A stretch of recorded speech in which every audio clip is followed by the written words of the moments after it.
안녕하세요, 유선입니다. 볼이 빨개진다, 몸을 앞으로 기울인다, 머리를 자꾸 만진다. 어떤 걸 의미하는 걸까요? 네, 바로 사랑에 빠진 사람들의 증상이라고 하죠. 그러면 곱슬머리가 부스스해진다, 빨래가 잘 마르지 않는다, 바람이 많이 분다. 그럼 이거는 무엇을 의미하는 걸까요? 맞습니다. 바로 비가 올 거라는 걸 알려주는 징후라고 하죠. 이렇게 어떤 상황이 일어나기 전에 혹은 어떤 상황이 일어나고 있음을 알려줄 수 있는 표면적인 신호들을 바로 시그널이라고 할 수 있는데요. 이 시그널을 알아차린다면 대부분의 상황을 미리 알고 예방하거나 대처할 수 있습니다. 호감의 시그널을 알고 감정을 표현하거나 날씨의 시그널을 알고 우산을 챙기거나 하는 것처럼 말이죠. 그럼 지금부터 말씀드릴 시그널을 알면 어떤 상황을 예방할 수 있을까요? 아동의 몸 안쪽에 생기기 힘든 상처가 있다. 집에 가는 것을 싫어한다. 계절에 맞지 않는 옷을 입고 있다. 아동 가까이에서 그리고 아동을 자주 볼 수 있는 여러분들이 알아차리셔야 할 시그널. 그것이 바로 아동 학대입니다. 여러분의 도움을 기다리고 있는 아동들을 위해 그리고 아동을 지켜야 하는 어른으로서 그 의무를 다하기 위해 아이들이 보내고 있는 아동학대 신호, 아이 시그널. 지금부터 바로 알고 함께 해주세요.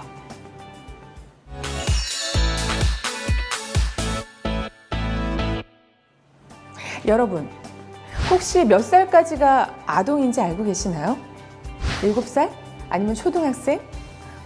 저도 이번에 알았는데요. 아동복지법에 따르면 아동은 만 18세 미만인 사람을 말한다고 합니다.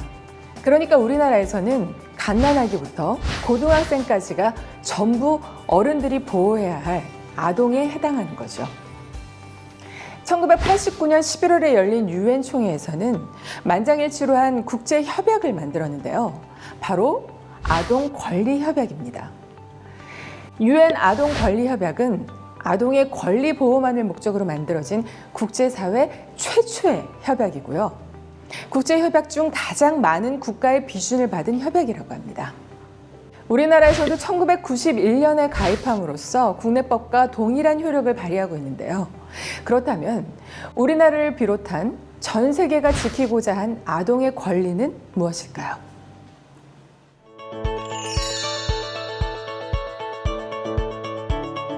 유엔 아동 권리 협약에는 아동의 4가지 기본 권리가 담겨 있습니다. 첫 번째, 생존권은 아동이 기본적인 삶을 누리는 데 필요한 권리인데요. 아동의 의식주, 의료와 건강에 대한 권리가 생존권에 해당됩니다. 두 번째, 보호권은 아동이 유해한 것으로부터 보호받을 권리인데요. 신체 학대나 폭력, 노동, 방임, 성폭력 등 아동을 위협하는 모든 것으로부터 보호받을 권리를 말합니다. 다음으로 발달권은 아동의 잠재 능력을 최대한 발휘하는 데 필요한 권리입니다. 교육을 받고 여가를 즐기고 종교의 자유를 누릴 수 있는 권리가 바로 이 발달권에 속합니다. 마지막으로 참여권은 아동이 자신의 생각을 말할 수 있고 또 이를 존중받아야 한다는 권리로 표현의 자유와 사생활 보호, 유익한 정보를 얻을 수 있는 아동의 권리를 말합니다. 신체적으로 그리고 정신적으로 법적인 보호와 어른들의 특별한 배려가 필요한 우리 아동들. 이런 아이들의 권리를 우리는 잘 보호해주고 있는 걸까요?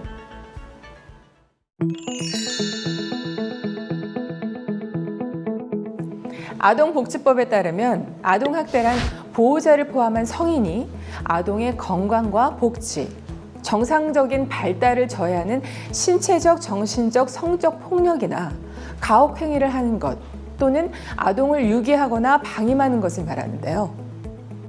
아동의 권리가 침해되거나 보호되지 못하는 모든 상황이 바로 아동학대에 해당됩니다. 간단한 예를 들어볼까요? 아이에게 죽어버려, 나가, 사라져 라고 폭언을 하는 경우, 골프채로 아이의 머리를 때리는 경우, 아이 혼자 집에 두고 여행을 가는 경우, 이러한 경우는 신체적, 정신적으로 아동에게 해가 되는 상황이므로 분명히 아동학대에 해당됩니다. 그럼 다음의 경우들은 어떨까요? 아이를 집 밖으로 쫓아낸 경우, 훈육을 위해 회초리로 종아리를 때리는 경우, 물건을 사려고 아이를 잠시 차에 혼자 둔 경우, 이러한 경우들은 아동학대일까요? 아니면 아동학대가 아닐까요? 정답은 아동학대가 맞습니다.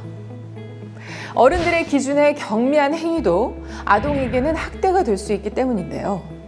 어른들의 눈이 아닌 아동의 눈으로 생각하는 인식의 전환, 아동학대 예방을 위해서 꼭 필요하겠죠? 우리나라 아동학대 현황을 보면 아동학대 건수가 해마다 늘고 있음을 알 수 있는데요. 학대가 계속해서 증가하고 있다기보다는 앞서 말씀드렸던 것처럼 학대 행위에 대한 인식이 바뀌어서 더 많은 분들이 발견하고 신고하기 때문인 것으로 보입니다. 그럼 대체 누가 우리 아이들을 학대하고 있는 걸까요? 통계에 따르면 아동학대의 80% 이상이 아동의 부모에 의해서 일어나고 있는데요. 아동과 가장 가까운 사람들에게서 대부분의 학대가 일어나고 있기 때문에 여러분의 세심한 관찰과 주의가 필요합니다. 그럼 아동학대의 유형과 징후에는 어떤 것이 있는지 함께 알아볼까요?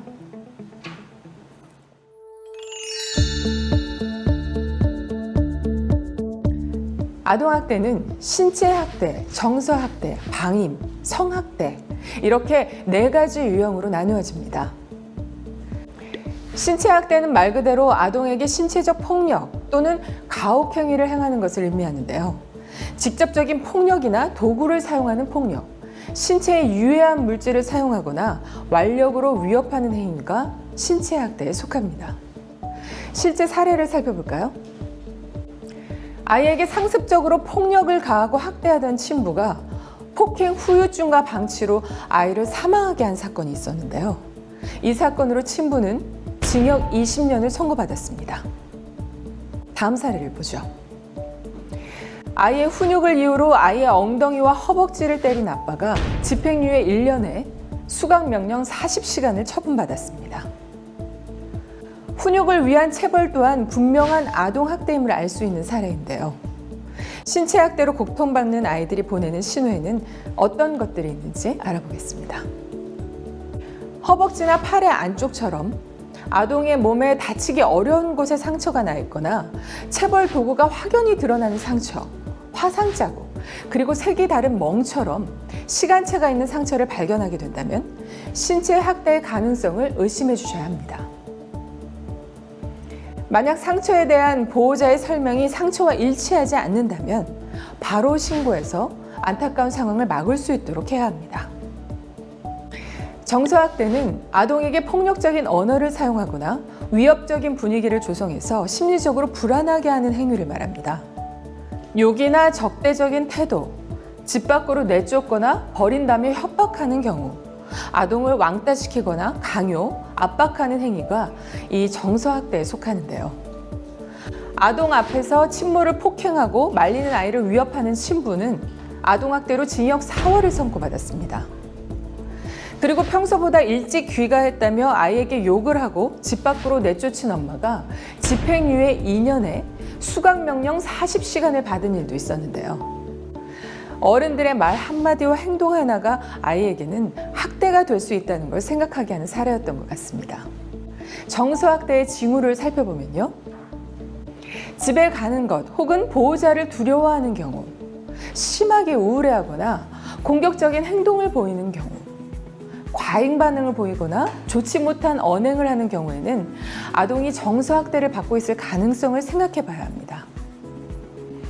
특히 정서학대는 눈에 보이는 상처와 같은 이 신체적인 징후보다는 학대로 인한 것인지 아닌지 알아차리기 어려운 행동적인 징후들이 많아서 더 주의 깊게 관찰이 필요합니다. 방임은 아동의 보호자가 아동을 유기하거나 방임하는 것을 말하는데요.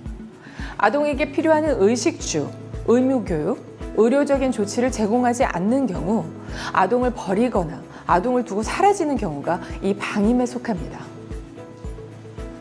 반지하 원룸의 아동인 세 자매에게만 따로 떨어져 살게 하고 자매가 누려야 할 기본적인 교육과 의료 행위를 보호자가 지켜주지 않은 사건에서 보호자는 징역 3년을 선고받았습니다. 또한 아동을 학교에 보내지 않고 무단 지각하게 만든 친모에게 집행유예 2년에 보호관찰과 수강명령 40시간이 선고된 사건도 있었는데요. 기본적인 권리를 누리지 못하는 아이들을 보호하지 않고 지나치는 것 또한 아동 학대임을 알려주는 사례들입니다. 방임의 징후로는요, 아동의 위생 상태가 불량하거나 청결하지 않은 경우, 너무 마르거나 또래에 비해서 작은 경우, 계절에 맞지 않는 옷을 입고 다니거나 잦은 결석과 아플 때 병원에 가지 않는 행위 등이 있는데요. 이런 신호를 목격하게 된다면 아동 학대를 의심하고 행동해 주세요. 성학대는 아동을 대상으로 한 모든 성적 행위로서 자신의 성적 만족을 위한 관찰, 성적 노출, 성적 추행, 유사 성행위나 성교, 성매매가 모두 성학대에 해당합니다. 자신의 성적 만족을 위해 아동인 딸을 추행하고 성폭행한 친부가 징역 10년의 처벌을 받았고, 길을 지나가던 아이의 볼을 만지고 엉덩이를 토닥인 남자는 벌금형에 처했는데요. 아이에게 하는 성적 행위는 이후 여하를 막론하고 모두 아동학대입니다. 성학대의 징후로는 나이에 맞지 않는 성지식을 알고 있거나 잦은 횟수로 회음부를 만지는 경우, 어른과 함께 있는 것을 거부하거나 섭식, 수면 장애를 일으키는 경우가 있는데요. 성학대가 의심될 경우 즉시 신고해야 하며 아동을 씻기거나 옷을 갈아입히지 않도록 주의해 주세요. 실제로 아동학대 사건을 보면 하나의 유형만 일어나는 게 아니라 2가지 이상의 유형이 복합적으로 나타내는 중복 학대가 증가하고 있습니다. 아이들에게 어떤 학대 징후를 발견했을 때 혹시 또 아이가 다른 문제를 겪고 있지는 않는지 살펴보고 관찰하는 태도가 필요할 것 같습니다.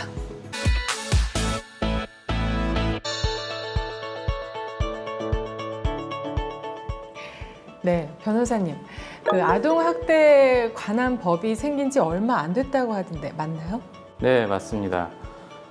아동복지법이라고 하는 법은 기존부터 있었습니다만 거기에 아동학대라는 용어의 정의가 들어간 게 불과 2000년에 들어와서입니다. 그러니까 채 20년이 안 됐다고 볼 수 있죠. 그러면 2000년에 이렇게 갑작스럽게 사회적으로 관심이 높아진 이유는 뭘까요? 네, 그건 아마도 98년과 99년에 일어났던 그 아동학대 사건들 때문인데요. 그 내용이 너무 충격적이어서 사회적으로 큰 이슈가 되었었습니다. 98년 사건은요, 친모와 계모에 의한 폭행으로 아동이었던 남매 중 한 명은 사망하고 한 명은 2주 이상 굶은 채로 발견된 사건이었고요. 99년 사건 같은 경우에는 부모가 종교적 믿음을 이유로 병에 걸린 아동을 치료하지 않고 방치해서 아동이 고통과 죽음의 문턱에서 발견된 사례였습니다. 네, 맞습니다. 지극히 개인의 문제라고 생각했던 아동학대 문제가 비로소 국가와 사회가 나서야 할 문제라는 인식이 생긴 거죠. 그때부터 아동복지법에, 그때가 2000년인데 그때부터 아동학대의 정의, 처벌 근거, 그리고 관련 기관에 대한 규정이 마련된 것이죠. 사실 2013년에도 2건의 큰 아동학대 사건이 일어나게 되는데요. 첫 번째는 이제 울산 사건이라고 많이 이야기를 하는데, 거짓말을 하고 소풍을 가고 싶다고 했던 9살 아동을 폭행해서 계모가 아동을 사망케 이르게 한 사건입니다. 그리고 2번째 사건은 이제 칠곡 사건이 그 사건인데요. 그 8살 아동을 폭행해서 숨지게 한 계모가 숨진 아동의 언니인 12살 아동에게 허위 진술을 강요하게 된 사건입니다.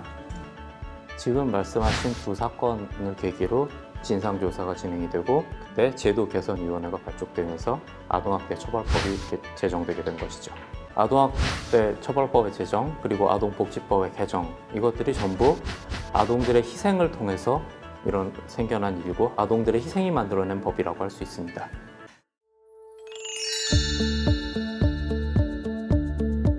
아동학대에 관련된 법은 크게 두 가지가 있습니다. 앞서도 말씀드렸지만 아동복지법, 그리고 아동학대 범죄의 처벌 등에 관한 특례법.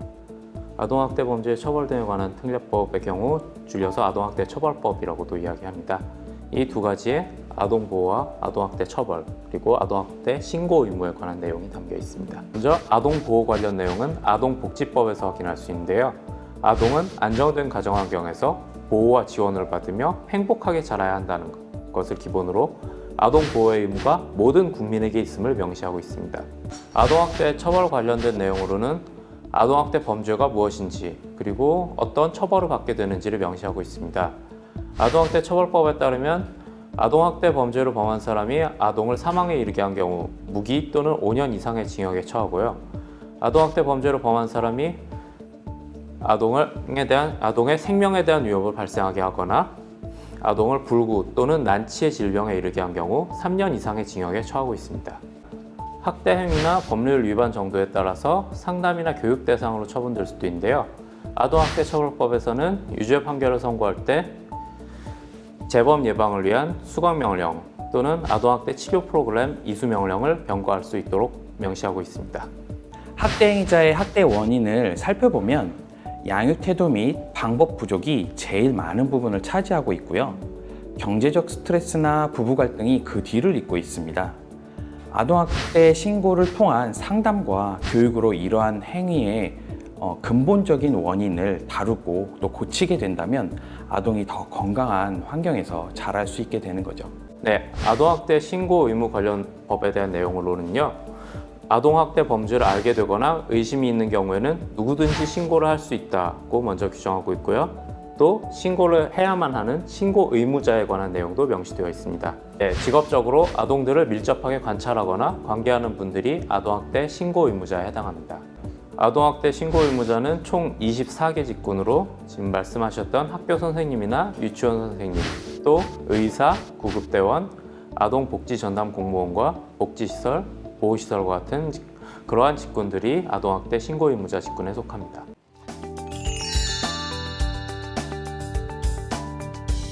아동학대 신고 의무자에게는 두 가지 의무가 주어지는데요. 먼저 교육 이수 의무, 그리고 신고 의무가 주어집니다. 먼저 교육 이수 의무에 대해서 말씀드리자면 신고 의무자들은 반드시 아동학대 예방과 신고 의무에 대한 내용을 교육을 받아야 한다는 것인데요. 만약 직장에서 신고 의무자에게 이 교육을 실시하지 않았다고 한다면 300만 원 이하의 과태료가 부과됩니다. 신고 의무는 말 그대로 아동학대 범죄를 알게 되거나 의심되는 상황을 발견했을 때 아동보호 전문기관이나 수사기관에 반드시 신고해야 된다는 내용인데요. 정당한 사유 없이 신고 의무를 불이행했을 경우에는 500만 원 이하의 과태료가 부과됩니다. 아동학대 신고 의무자는 아동을 굉장히 가까운 곳에서 관찰할 수 있는 분들이거든요. 그만큼 신고 의무자의 발견과 신고가 아동학대 예방에 매우 중요하기 때문에 법으로 의무가 주어진 것이니까 오히려 책임감을 가져주시면 좋겠습니다. 신고를 하면 또 과태료가 부과되지는 않겠죠. 아니요, 해본 적 없어요. 주위에서 고민하는 걸 본 적은 있는데요. 결국 신고는 못 하더라고요. 신고하면 누가 신고했는지 금방 다 알잖아요. 나중에 그 부모나 보호자가 찾아오면 어떡해요? 불안하고 불편하니까 못하는 거라고 생각해요. 사실 학대라고 특정 짓기도 좀 뭐하고 확신도 좀 잘 안 가는 것 같아서 이게 또 괜히 얘기했다가 불안만 생길 것 같기도 하고 또 아이들이 또 상처받을 수도 있으니까 그냥 신고를 안 하게 되는 것 같아요. 이런 숨겨진 아동학대를 발견하기 위해서는 신고 의무자의 역할이 정말로 중요한데요. 신고 의무자는 아동을 가까이서 관찰할 수 있고 아동학대 판단율도 일반인보다 높습니다. 일반인은 지나칠 수 있는 아동학대 상황을 객관적으로 판단하고 발견할 수 있기 때문에 이러한 신고 의무자의 신고율이 높아진다면 숨겨진 아동학대도 많이 발견될 수 있을 거라고 생각합니다. 네, 아동학대 신고 시 아동보호 못지않게 중요하게 여겨지는 것이 바로 신고자 보호입니다. 학대 행위자나 아동의 가족에게 신원이 알려져 곤란해지거나 직장에서 신고 사실을 이유로 불이익이나 따돌림을 당할까봐 신고를 망설이고 미루는 경우가 있는데요. 이런 상황을 막기 위해 아동학대 신고와 조사 과정에서 신고자 보호 조치를 철저하게 하고 있을 뿐만 아니라 법으로도 신고자 보호를 보장하고 있습니다. 학대 행위자 처벌 과정에서는 신고자 인적사항을 기재하지 않아도 되고 신고 내용을 열람할 수 없도록 해 신고자를 보호하고 있습니다.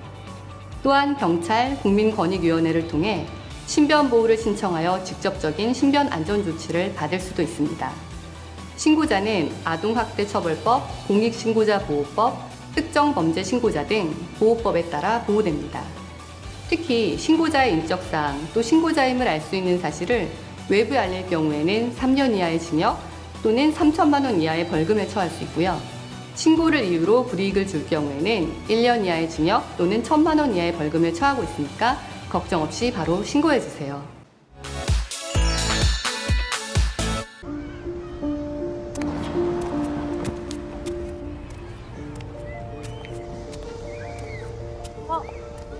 선생님 말씀 잘 듣고 있어.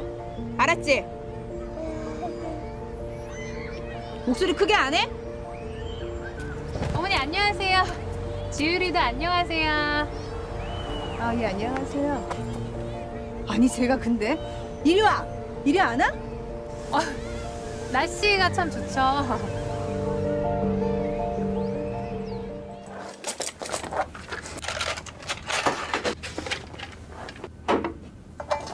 몇 대 맞을 거야? 네가 정해. 나 안 맞을 거야. 잘못했으면 혼나야지. 이리 와.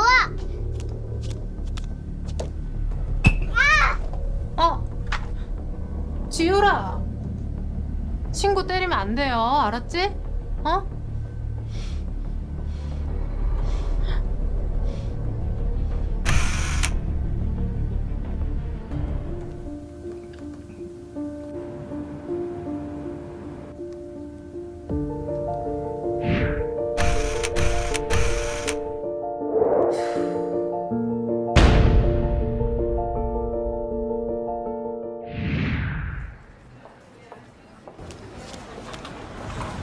여기요! 저희 좀 빨리 봐주세요! 선생님!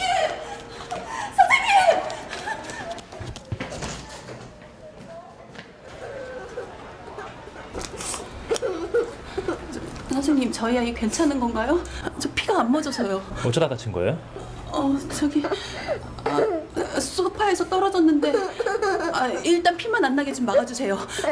너무 많이 나는 것 같아서.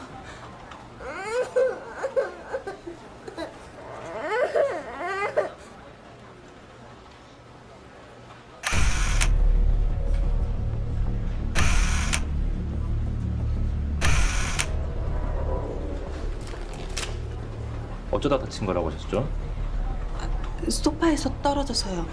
바닥에 부딪히는 바람에. 어디 찔리거나 베인 건 아니고요?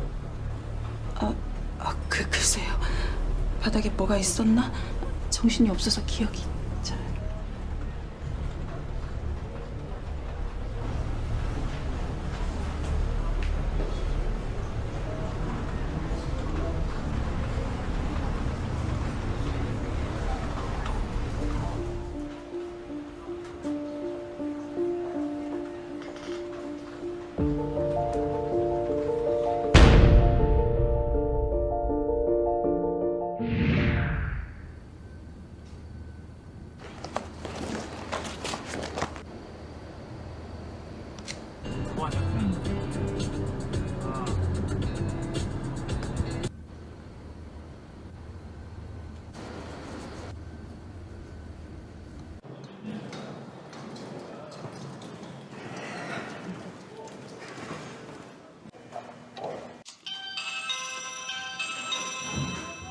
누구세요? 사회복지사 선생님이야. 엄마 어디 가셨니? 오셨어요? 안으로 조금 들어가 계세요. 잠시 통화 좀. 들어오세요. 네, 괜찮습니다. 천천히 하세요. 삼촌이 오늘은 어디 나갔나 보네? 네. 평소에 학교 갔다 오면 삼촌하고 둘이 있는 거야? 네.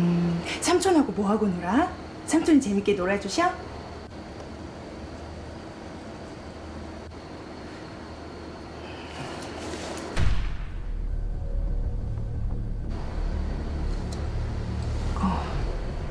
성현아, 지금 뭐 그리는 거야? 이 별은 뭔데? 비밀이에요. 비밀? 아, 비밀이 뭔데? 선생님한테 말해주면 안 될까? 삼촌이 말하지 말랬어요. 많이 기다리셨죠? 기다리게 해서 정말 죄송합니다. 아니 괜찮아요, 괜찮아요. 별로 안 기다렸는데 뭐.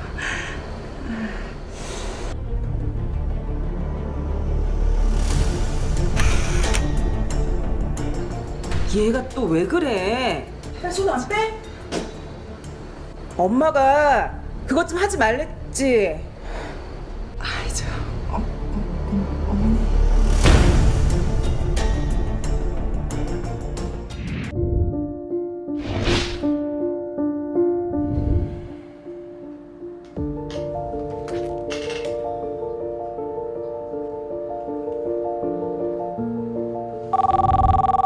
네, 112입니다.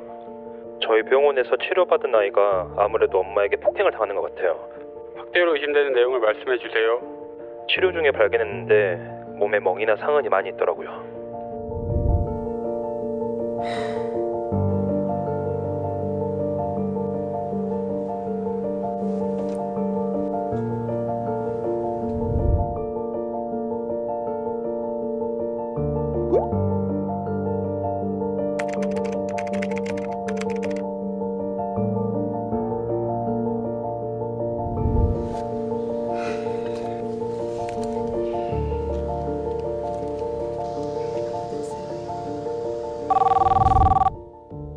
네, 아동보호전문기관입니다. 8살 여자아이가 성학대를 당하고 있는 것 같아서요. 학대행위 의심자는요? 이름은 잘 모르겠고요. 아이의 외삼촌이라고 알고 있어요. 나이는 한 30대 초반 정도 된 것 같아요. 아동학대 신고는 112에서 24시간 접수받고 있습니다. 전화 신고와 문자 신고 두 가지 모두 가능하고요. 신고 가능한 방법으로 신고를 부탁드리겠습니다. 112 외에 아동보호 전문기관으로 신고하는 방법도 있는데요. 전국 62개소의 아동보호 전문기관 중 해당 지역 기관으로 신고해 주시면 아동학대에 대한 신고 접수가 이루어집니다. 그럼 신고 시에는 어떤 정보를 알려주어야 할까요? 첫 번째, 학대 의심 내용입니다. 아동이 위험에 처해 있거나 학대를 받고 있다고 의심되는 내용을 알려주세요. 바로 이렇게요. 저희 병원에서 치료받은 아이가 아무래도 엄마에게 폭행을 당하는 것 같아요. 치료 중에 발견했는데 몸에 멍이나 상흔이 많이 있더라고요. 두 번째, 피해 아동의 정보입니다. 학대 피해가 의심되는 아동의 이름, 성별, 나이와 함께 피해 아동의 거주지 혹은 학대 발견지를 알려주세요. 바로 이렇게요.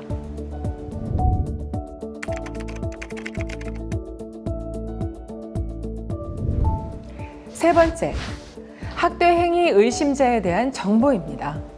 이름, 성별, 연령, 주소와 같은 내용에 대해서 알고 있거나 추정되는 정보를 알려주세요. 8살 여자아이가 성학대를 당하고 있는 것 같아서요. 이름은 잘 모르겠고요. 아이의 외삼촌이라고 알고 있어요. 나이는 한 30대 초반 정도 된 것 같아요. 이 외에 조사를 위한 신고자의 정보와 신고자의 요청 사항을 알려주시면 됩니다. 아동이나 학대 행위자의 정보를 정확하게 알지 못해도 신고가 가능하니 의심만 되어도 신고 잊지 마세요. 엄마가 맨날 똑같이 말해요. 너 말하래? 혼나야 돼? 삼촌이 엄마만 없으면 진짜 괴롭혀요. 만지고 뽀뽀하고. 선생님한텐 말해도 괜찮아.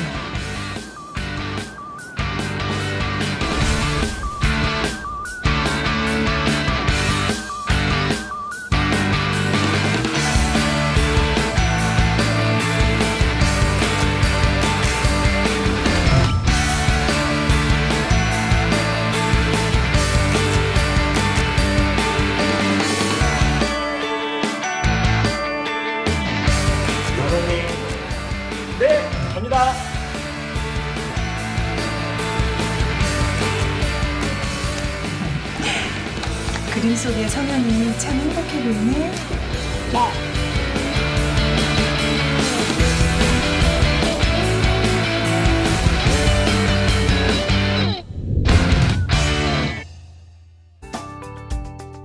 첫 번째, 타인에게 신고 내용을 알려서 아동학대 증거가 은폐되지 않도록 주의해야 하고요. 두 번째, 진술에 오염이 있으므로 아동에게 학대에 대한 질문을 하지 않고 아동이 불안에 빠지지 않도록 일상적으로 대해야 합니다. 세 번째, 성학대가 의심되는 경우에는 피해 아동을 씻기거나 옷을 갈아입히지 않고 발견 상태를 유지해서 증거가 확보될 수 있도록 해야 합니다. 이 외에 아동학대에 관한 정보가 알고 싶거나 신고에 대한 더 자세한 내용이 궁금하시다면 아이지킴콜 112 앱을 통해서 빠르고 쉽게 확인하실 수 있으니까요. 많이 이용해 주시기 바랍니다.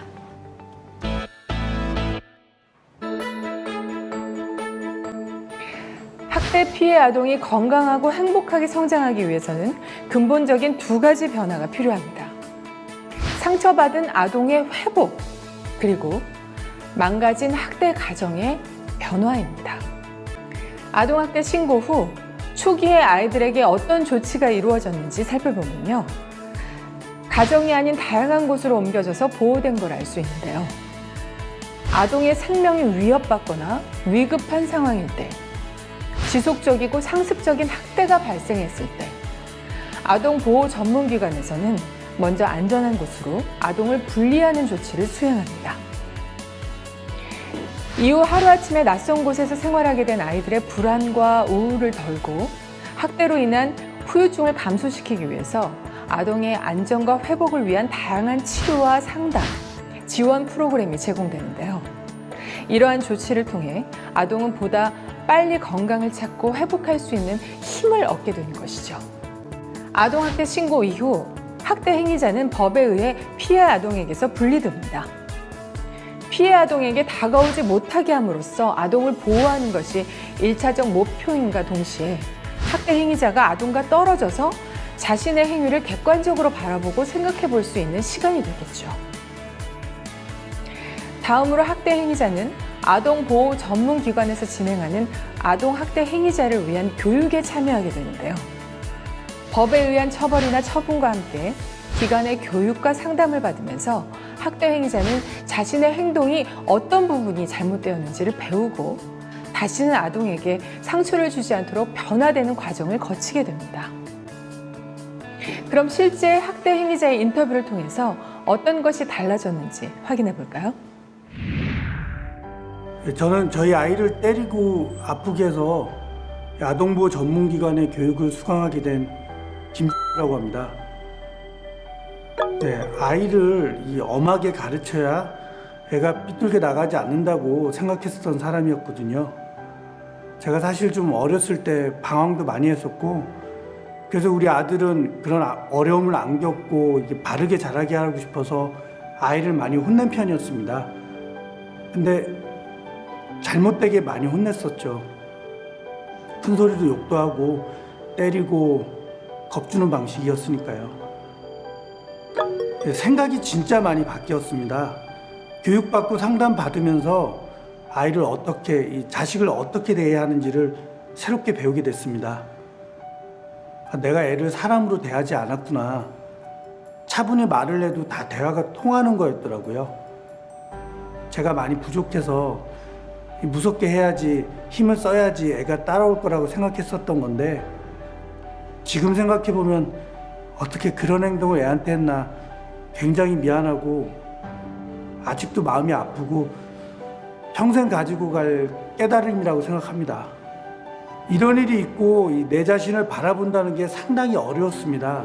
내 아이를 대할 때 어떻게 해야 될지를 몰랐었는데 이렇게 한번 해보세요. 이런 방법도 있습니다. 이런 말들이 굉장히 힘이 많이 됐습니다. 이제라도 이제 바뀔 수 있어서 너무 감사드리고요. 저만 보면 굳어있던 아이가 와서 안기고 그런 거 보면 참 행복하고 그렇습니다. 안녕하세요. 저는 수희 엄마입니다. 되게 생각이 좁았던 것 같아요. 저희한테 일이 일어나기 전에는 아니 어떻게 애를 때릴 데가 어딨다고 저렇게 때리고 욕하고 하는 부모가 있나? 평생 주위에서는 있을 수 없는 일이라고 생각했거든요. 근데 저희가 아동학대로 신고를 받고 나서야 알았죠. 우리 생각이, 우리 행동이 아직 어린 우리 애한테 나쁜 거구나. 그게 바로 학대구나. 그런 생각이 들었어요.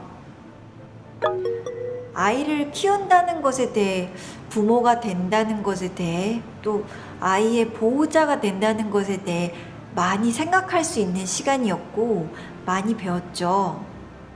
뭐 잠깐인데 혼자 두면 어때? 뭐 작은 건데 내버려 두면 어때? 이런 생각이 굉장히 이기적인 생각이었다는 걸 알았고 부모답지 못한 일이라는 걸 알았어요. 지금은 정말 아이를 위한 일이 뭔지 한 번 더 생각하고 행동하고 이제 아이가 말을 하기 시작하는데 말 한마디도 더 신경 써서 해야겠다. 부부가 서로 상의하고 아이 키우는 것에 대해 이야기도 많이 나누고 그렇게 지내고 있습니다. 안녕하세요. 주마입니다. 6개월 전에 아동보호 전문기관에서 원가정 회복 서비스를 받았습니다. 남편이 취직이 안 돼서 집에만 있었는데요. 스트레스 받으니까 술도 많이 먹고 취해서 애들한테 폭력 쓰고 자기 기분 나쁘면 애들 학교도 못 가게 하고 그랬거든요. 근데 저는 돈을 벌어야 되니까 제가 애들을 애아빠한테서 챙기지를 못하고 밖에서 일하고 오면 일이 벌어져 있고 그랬었죠. 9살 형입니다. 원래 저 어렸을 때부터도 집안 분위기가 좋지는 않았었거든요. 뭐 경제적으로 여유도 없고 하다 보니까 부모님께서 자주 싸우셨고 두 분 다 맞벌이다 보니까 저 혼자 있는 시간이 많았어요. 저 초등학교 다닐 때 태어났는데 태어나고서도 그랬어요. 저는 그런 분위기나 그런 상황이 당연한 걸 줄 알고 살았거든요. 근데 굉장히 스트레스를 많이 받더라고요. 아니 막 무서워서 소변도 못 가리고 이거는 뭔가 아니라고 생각했죠. 일단은 남편이 일을 할 수 있게 연결해 주셔서 취직을 하게 됐어요. 부부 상담도 받고 애들이랑 같이 가족 상담도 받고 처음에는 좀 어색하긴 했어요. 근데 애들도 자기 아빠랑 뭔가를 하는 걸 싫어했는데 점점 밝아지는 걸 보니까 저도 좋고요. 무엇보다 애들을 지켜주지 못해서 항상 마음이 아프고 죄인 같긴 했는데 이렇게 다 좋아질 수 있다는 게 정말 꿈 같고 지금은 우리 가족 더 행복하게 좋은 시간 보내고 싶다는 생각만 듭니다. 워낙 부모님은 당사자니까 당연히 교육받고 치료받고 하는 게 맞다고 생각했는데 아니 저까지 상담받게 될 줄은 몰랐거든요. 아니 제가 상담을 안 하려고 해서 곤란한 상황이 많았어요. 근데 그럼에도 불구하고 늘 변함없이 와주시고 그 상담원 선생님 말씀이 저도 피해자였다고 분명히 마음속에 상처가 있을 거라고 그걸 같이 찾고 치료하자고 하시더라고요. 아무렇지 않다고 생각했는데 상담을 받으면서 제가 굉장히 많이 어린 시절의 상처를 가지고 있다는 걸 알았고 상담을 통해서 부모님의 사과도 받게 되었고요. 사과를 받고 나니까 마음이 편해지더라고요. 그리고 저도 전데 부부 상담하면서 부모님의 관계가 많이 좋아지셨고 금방 밝아져서 안심이 되고 제가 형인데 나이 차이도 많고 바빠서 많이 못 챙겨줬는데 부모님이랑 같이 잘 클 수 있게 노력해야죠. 이후에 아동학대 신고 절차는 법의 판결로 마무리됩니다. 그러나 진정한 아동 보호와 가정의 행복을 가져오는 건 법의 판결이 아닌 가족 구성원 모두의 의지와 이들을 지켜주는 사회의 노력이 아닐까 하는 생각이 드는데요.